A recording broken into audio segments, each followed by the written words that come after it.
बड़ी खबर का रुख करेंगे। लगातार देखिए दिल्ली विधानसभा चुनाव को लेकर मतगणना जारी है और कालकाजी से बीजेपी के रमेश बिधूड़ी आगे।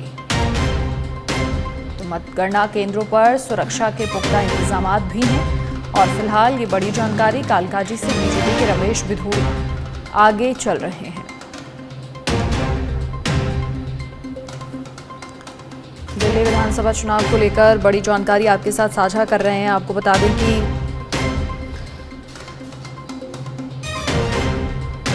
कई सारे दावे भी एग्जिट पोल्स में, लेकिन आज दोपहर बाद तस्वीर साफ हो जाएगी कि आखिर किसकी गारंटी पर जनता ने भरोसा जताया है।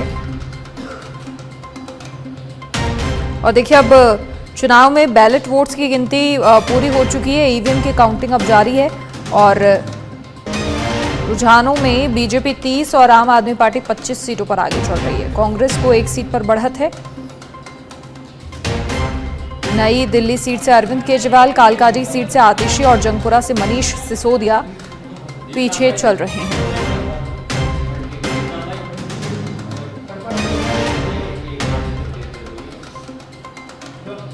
कालकाजी से बीजेपी के रमेश बिधूड़ी आगे चल रहे हैं, आतिशी पीछे।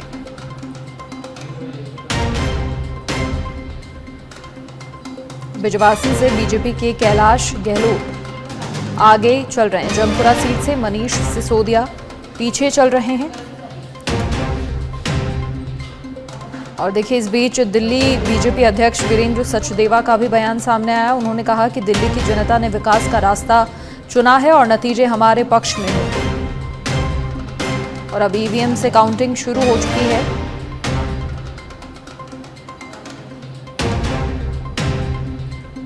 मतगणना केंद्रों पर सुरक्षा व्यवस्था के भी पुख्ता इंतजाम हैं। लगातार दिल्ली चुनाव के लिए मतगणना जारी है और आंकड़े भी लगातार सामने आ रहे हैं। नई दिल्ली सीट से अरविंद केजरीवाल, कालकाजी सीट से आतिशी और जंगपुरा से मनीष सिसोदिया पीछे चल रहे हैं।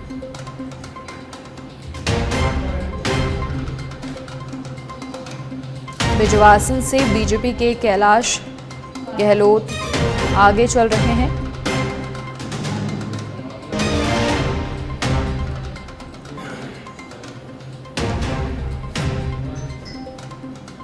दिल्ली विधानसभा चुनाव के लिए मतगणना लगातार जारी है और लगातार आंकड़े भी निकलकर सामने आ रहे हैं। ईवीएम से काउंटिंग शुरू हो गई है। पूरी सुरक्षा के बीच मतगणना केंद्रों पर वोटों की गिनती हो रही है।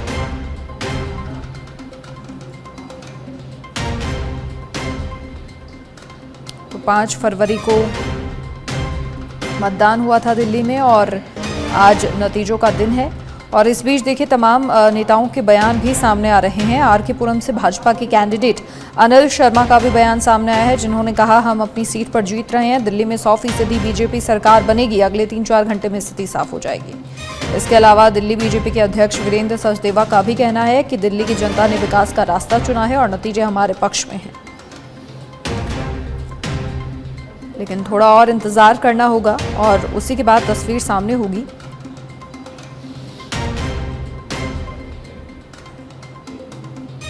तो 70 सदस्यीय विधानसभा के लिए 699 उम्मीदवारों के साथ 5 फरवरी को सुबह 7 से शाम 6 बजे तक मतदान हुआ था। और दिल्ली के पूर्वी जिले में सबसे अधिक 66.25% वोटिंग, जबकि दक्षिण पूर्वी जिले में सबसे कम 56.40% वोटिंग हुई थी। और एग्जिट पोल्स जो हैं, जो बड़ी संख्या में दावा कर रहे हैं इस बार दिल्ली में बीजेपी की सरकार, लेकिन इंतजार करना होगा पूरी तरह से नतीजों के सामने आने का। उसी के बाद तस्वीर सामने आएगी।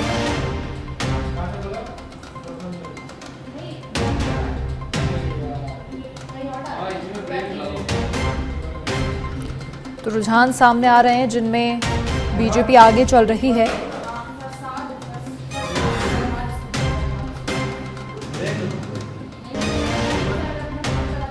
दिल्ली चुनाव को लेकर लगातार मतगणना जारी है और अभी तक के रुझानों में बीजेपी को बहुमत, अभी तक के रुझानों में बीजेपी को बहुमत, लगातार मतगणना जारी है। बीजेपी 42 सीटों पर आगे और आप 22 सीटों पर आगे चल रही है। यानी अब तक के हिसाब से जिस तरीके से बीजेपी के दिग्गजों का भी कहना है, आगे लगातार चल रहे हैं और 22 सीटों पर आम आदमी पार्टी आगे, बीजेपी 42 सीटों पर आगे चल रही है। दिल्ली के 19 केंद्रों पर यह मतगणना हो रही है पूरी सिक्योरिटी के बीच। और आज इतने दिनों की जो मेहनत है, फिर चाहे वो बीजेपी की ओर से की गई हो, आम आदमी पार्टी की ओर से की गई हो या कांग्रेस की ओर से की गई हो, वो नजर आएगी। अधिक जानकारी के चलिए political editor Rajeev Tiwari phone line पर जुड़ गए हैं। राजीव, फिलहाल क्या कुछ जानकारी देखी? बीजेपी जिस तरीके से दावे कर रही थी, आगे लगातार नजर आ रही है अभी तक के रुझानों में। बिल्कुल, देखिए भारतीय जनता पार्टी करीब 30 सीटों पे आगे चल रही है। भारतीय जनता पार्टी के जो प्रत्याशी हैं 30 सीटों पे लीड कर रहे हैं। बड़ी बात यह है कि देखिए आम आदमी पार्टी के जो बड़े नेता हैं, अरविंद केजरीवाल की बात कीजिए, दिल्ली की मुख्यमंत्री आतिशी की बात कीजिए, सौरभ भारद्वाज की बात कीजिए, मनीष सिसोदिया की बात कीजिए, ये सभी लोग पीछे चल रहे हैं। भारतीय जनता पार्टी के जो प्रत्याशी हैं उनसे पीछे चल रहे हैं। यह एक बड़ी कहा जा सकता है कि आम आदमी पार्टी के लिए चुनौती है, क्योंकि अगर यही स्थिति रही तो कहीं ना कहीं भारतीय जनता पार्टी जिस हिसाब से बढ़त बनाई हुई है और यही नतीजे आते हैं तो सरकार बनाने में सफल हो जाएगी और आम आदमी पार्टी के जो प्रत्याशी हैं वह पिछड़ते हुए नजर आ रहा है। चाहे दूसरे उम्मीदवारों की बात कीजिए, सोमनाथ भारती की बात कीजिए, राखी बिरलान की बात कीजिए, ये सभी लोग जो है पीछे नजर आ रहे हैं और भारतीय जनता पार्टी के जो प्रत्याशी हैं आगे जा रहे हैं, जो रुझानों में अभी तक सामने आ रहा है। तो यह भारतीय जनता पार्टी के लिए तो खुशखबरी है, लेकिन वही जो है यह जो मैसेज है, जो सूचना है, यह आम आदमी पार्टी के लिए बहुत ही निराशाजनक है। आने वाले समय में क्या कुछ करेंगे या तो फिलहाल दोपहर के बाद पता चलेगा जब नतीजे क्लियर होने लगेंगे।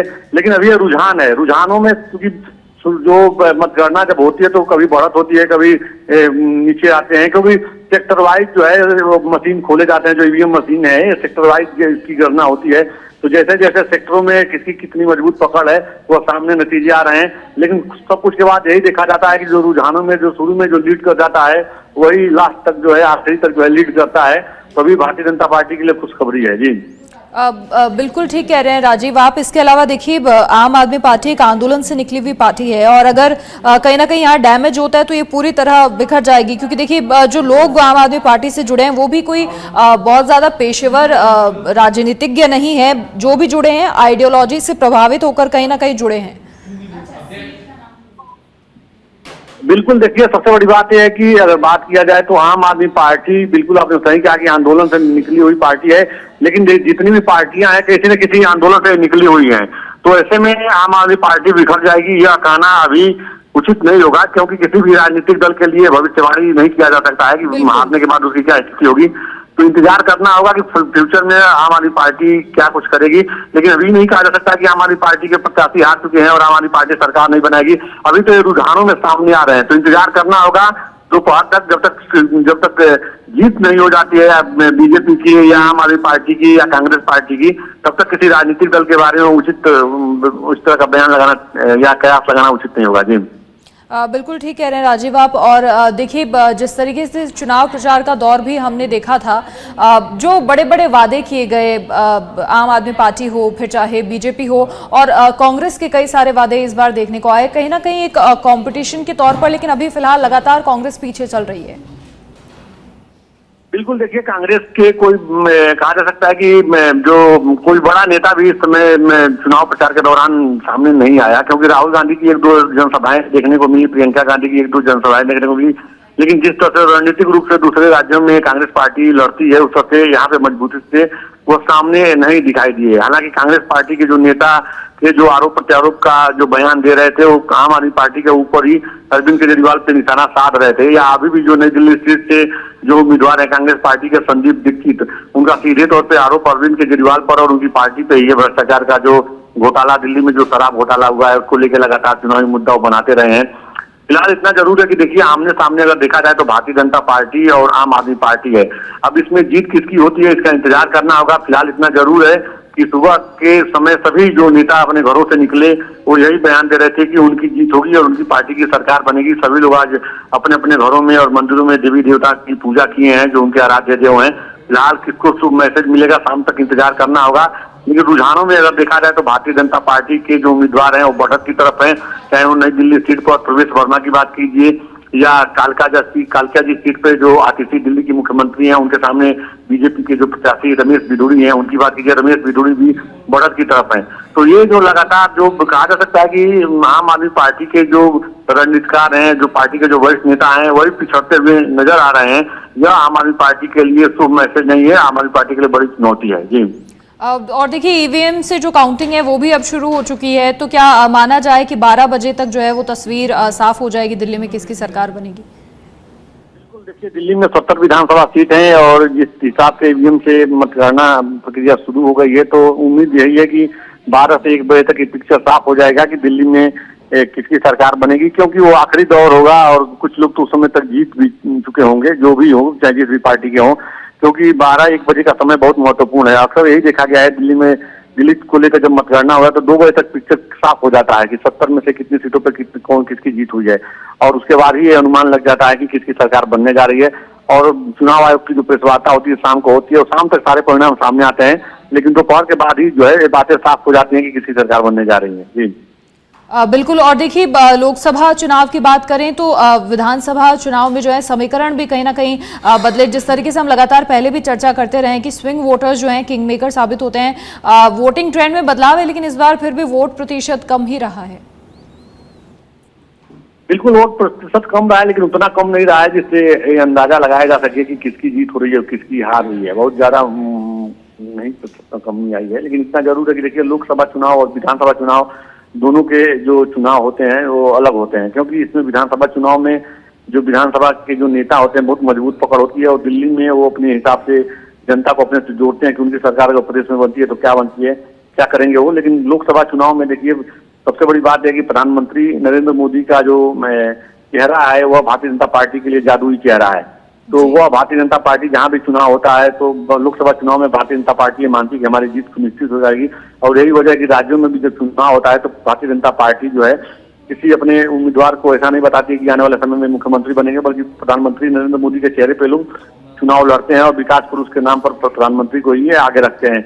इतना जरूर है कि भारतीय जनता पार्टी बार बार यही कहती है कि हम जीतेंगे तो यहाँ पर डबल इंजन की सरकार बनेगी और तेजी से हम विकास करेंगे। उसी हिसाब से दूसरी राजनीतिक पार्टियों के भी नेता अपने हिसाब से लोक लुभावनी बातें करते हैं, लेकिन जनता किसके साथ जाएगी यह इस बार अनुमान लगाना मुश्किल है। इतना जरूर है कि देखिए जो दिल्ली में मूलभूत समस्याएं हैं, चाहे वो पानी की समस्या हो, सड़क की समस्या हो, सीवर लाइन की समस्या हो, बारिश होती है तो जो सीवर लाइन फ्लो करने लगती है उसकी बात की जाए, तो ये जो छोटी छोटी समस्याएं इस बार चुनावी मुद्दे बन गए हैं और यह कहीं न कहीं हमारी पार्टी की चुनौती बन गया था। अब जनता किसी अपना नेता चुनी है यह थोड़ी देर में ही पता चल जाएगा। जी बिल्कुल, ये तो नतीजों के बाद ही साफ हो पाएगा राजीव। लेकिन देखिए देखने वाली बात है आम आदमी पार्टी का जो कॉन्फिडेंस है, सीएम आतिशी के जो बयान है, हालांकि तमाम पार्टियां बयान देती हैं लेकिन आम आदमी पार्टी अभी कहीं ना कहीं इकलौती पार्टी है जो सीएम फेस के बारे में भी बातचीत कर रही है कि आप सत्ता में लौटती है तो केजरीवाल बनेंगे। लेकिन भाजपा कांग्रेस की ओर से भी कई सारे नामों की चर्चा है। कांग्रेस का हालांकि अभी तक कुछ क्लियर आंकड़ा भी नहीं दिखाई दे रहा है, लेकिन बात अगर बीजेपी की करें तो सीएम को लेकर बीजेपी हर जगह कहीं ना कहीं चौंकाती रहती है। कई सारे नाम सामने हैं दिग्गजों के। बिल्कुल, देखिए भारतीय जनता पार्टी के नेता यही कहते हैं कि उनकी पार्टी में पूरी एक लोकतांत्रिक प्रक्रिया है। आम आदमी पार्टी की तरफ से ऐसा नहीं कि पहले वो ऐलान कर देंगे कौन मुख्यमंत्री बनेगा। भारतीय जनता पार्टी में जब भारतीय जनता पार्टी किसी राज्य में चुनाव जीतती है तो फिर विधायक दल की बैठक होती है और विधायक दल के बैठक में जो केंद्र से पर्यवेक्षक भेजे जाते हैं और केंद्र के पर्यवेक्षक सारे विधायकों से पहले बातचीत करते हैं, फिर विधायक दल की बैठक होती है, फिर वो जो ओपिनियन आता है विधायकों का उसके बाद वो नाम तय करते हैं। फिर एक प्रस्ताव के तौर पर पर्यवेक्षक के सामने कोई विधायक नाम प्रस्ताव करता है कि वरिष्ठ कौन है, किसको मुख्यमंत्री बनाना चाहिए, फिर उसके नाम पर मुहर लगाई जाती है और फिर वो मुख्यमंत्री बनता है। तो पूरा प्रक्रिया जो देखने को मिलता है। जी अच्छा, मुझे लगता है देखिए चुनाव प्रचार के दौरान जो वादे आम आदमी पार्टी की ओर से किए गए, जनता बड़ी असमंजस की स्थिति में होगी। मूलभूत सुविधाओं का अभाव हम पहले से जानते हैं। इसके अलावा जो इस बार वादे किए गए हैं कि अगर जीत होती है तो सरकार को महिला सम्मान योजना के तहत 2100 रुपए प्रतिमाह देंगे, मोटा मोटा इसका कैलकुलेशन हो तो भी ये बजट का 15% होगा। फिर केजरीवाल ने बुजुर्गों को संजीवनी योजना के तहत फ्री इलाज का वादा कर दिया, तो इतना पैसा कहां से आएगा? तो ये जो वादे निभाना है कहीं ना कहीं बड़ी चुनौती।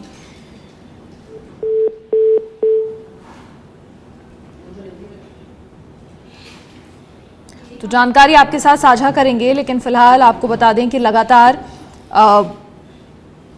कई सारी चुनौतियां भी सामने हैं और मतगणना लगातार हो रही है। 12 बजे बाद जो है वो पूरी तरीके से तस्वीर साफ हो जाएगी और लगातार अपडेट्स आपके साथ साझा कर रहे हैं। दिल्ली की 70 सीटों के लिए मतगणना लगातार जारी है। बवाना से बीजेपी के रविंद्र इंदुराज आगे चल रहे हैं। मुंडका से बीजेपी के गजेंद्र सिंह दराल आगे। संगम विहार से बीजेपी के चंदन चौधरी आगे चल रहे हैं।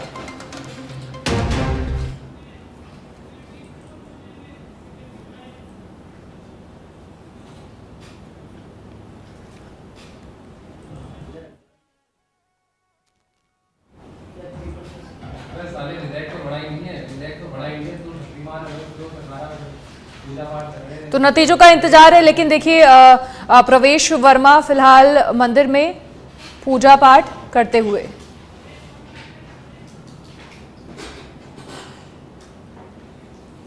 तो प्रवेश वर्मा लगातार बीजेपी से आगे भी चल रहे हैं और ये तस्वीरें आपकी टीवी स्क्रीन पर दिखा रहे हैं आपको।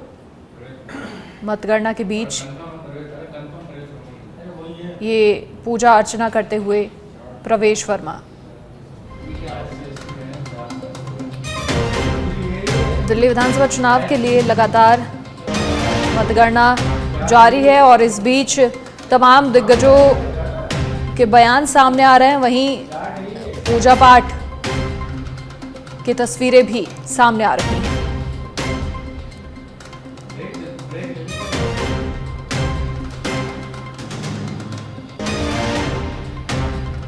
शुरुआती रुझानों में बीजेपी को बहुमत मिलता हुआ दिखाई दे रहा है।